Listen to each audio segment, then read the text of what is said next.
बहुत समय पहले की बात है, जब यह संसार नया नया बना था। पृथ्वी पर हर प्रकार के जीव जंतु, पेड़ पौधे और नदियां थीं, लेकिन अभी तक मनुष्य का निर्माण नहीं हुआ था।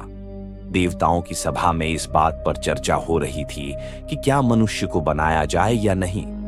कुछ देवताओं का मत था कि मनुष्य को बनाना उचित नहीं होगा, क्योंकि वह स्वार्थी, लोभी और अहंकारी हो सकता है।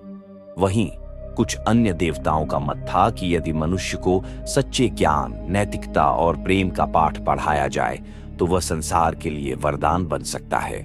ब्रह्मदेव ने इस विषय पर विचार किया और तय किया कि मनुष्य का निर्माण किया जाएगा। उन्होंने अपनी दिव्य शक्तियों से मिट्टी, जल, वायु, अग्नि और आकाश का संयोग किया और एक सुंदर शरीर का निर्माण किया।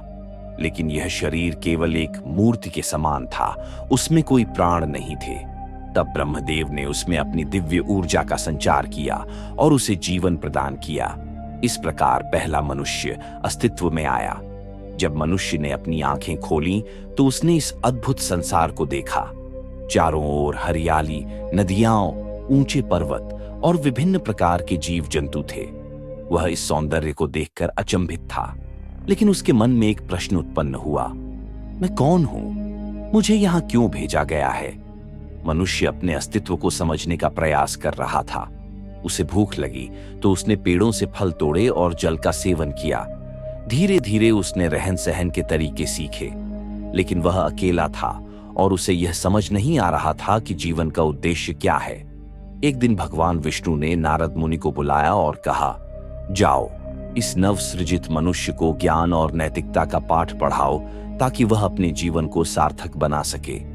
नारद मुनि मनुष्य के पास पहुंचे और उससे बोले, हे मानव, तुम्हारा जन्म केवल खाने पीने और जीने के लिए नहीं हुआ है।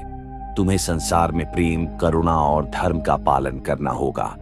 यह संसार केवल तुम्हारे लिए नहीं बना, बल्कि यहाँ सभी प्राणियों का समान अधिकार है। यदि तुम केवल अपने स्वार्थ की चिंता करोगे तो विनाश निश्चित है, लेकिन यदि तुम परोपकार और सत्य के मार्ग पर चलोगे तो तुम देवताओं के समान पूज्य बनोगे। मनुष्य ने यह सुना, लेकिन उसे अब भी संदेह था। उसने पूछा, यदि मैं धर्म और नैतिकता का पालन करूं तो मुझे क्या मिलेगा? नारद मुनि मुस्कुराए और बोले, यदि तुम सत्य और धर्म के मार्ग पर चलोगे तो तुम्हें सच्चा सुख और शांति प्राप्त होगी। तुम्हारा हृदय प्रसन्न रहेगा और तुम्हें सृष्टि के मूल उद्देश्य की प्राप्ति होगी। लेकिन यदि तुम लोभ, अहंकार और अन्याय का मार्ग अपनाओगे तो अंततः तुम दुख और विनाश की ओर बढ़ोगे। मनुष्य ने नारद मुनि की बातें सुनी, लेकिन वह अभी भी असमंजस में था। वह संसार में घूमने लगा और अपने लिए सुख की खोज करने लगा। उसने देखा कि जंगल में अनेक प्रकार के जीव जंतु हैं जो एक दूसरे से प्रेम करते हैं, लेकिन जब कोई भूखा होता है तो वह दूसरे को हानि पहुंचाने से भी नहीं चूकता।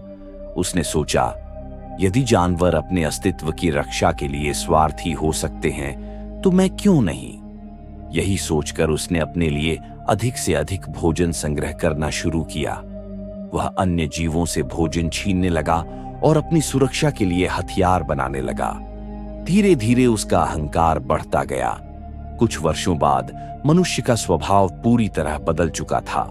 अब वह लोभी, क्रोधी और स्वार्थी बन चुका था। उसने अपने लिए बड़े बड़े महल बनाए, भूमि को अपने अधिकार में लिया और अपने लाभ के लिए अन्य प्राणियों को कष्ट पहुंचाने लगा। देवताओं ने यह देखा और चिंता में पड़ गए।